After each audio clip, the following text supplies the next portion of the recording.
téléphone. Vous êtes en direct depuis Paris. Bonjour. Oui, bonjour. C'est une nouvelle rubrique sur Guérit TV Monde.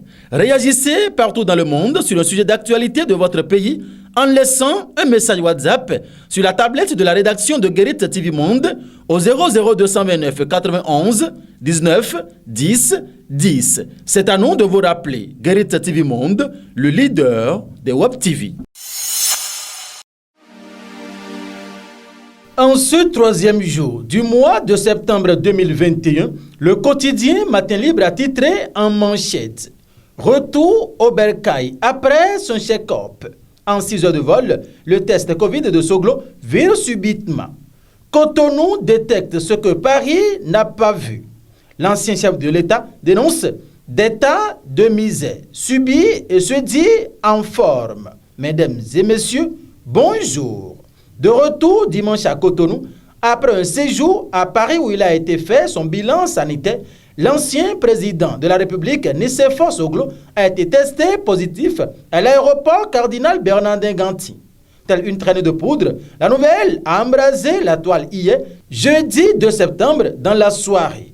Que l'octogénaire soit déclaré atteint du coronavirus, cela ne devrait normalement poser aucun problème puisqu'il n'est pas le premier et ne sera pas le dernier à être dans le cas.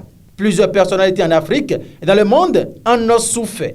Mais le hic, c'est qu'avant de s'envoler de l'Hexagone, l'ancien maire de la ville de Cotonou et vice-président du Forum des anciens chefs d'État et de gouvernement d'Afrique, créé en 2006 à Maputo sous le haut patronage de Nelson Mandela, a subi cet examen et son résultat a été certifié négatif. Il a donc fallu environ 6 heures de temps de vol pour constater avec stupéfaction que le résultat du test Covid a viré subitement. On peut donc conclure que Cotonou a su détecter ce que Paris a fouillé et n'a pas pu voir. Une si curieuse fluctuation du test, exclame le quotidien Matin Libre qui a laissé de plus amples détails en page 2. En fausse manchette haut, éliminatoire Coupe du Monde Foot Qatar 2022. Les écureuils du Bénin rongent les barrières malgaches. En page 5, cette information est à lire.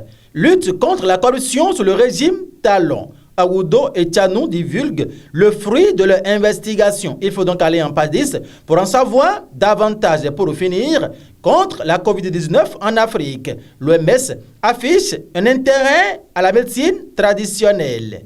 Le bureau régional de l'OMS Afrique affiche un grand intérêt pour les médicaments traditionnels pour constituer un véritable remède contre la COVID-19 en région africaine.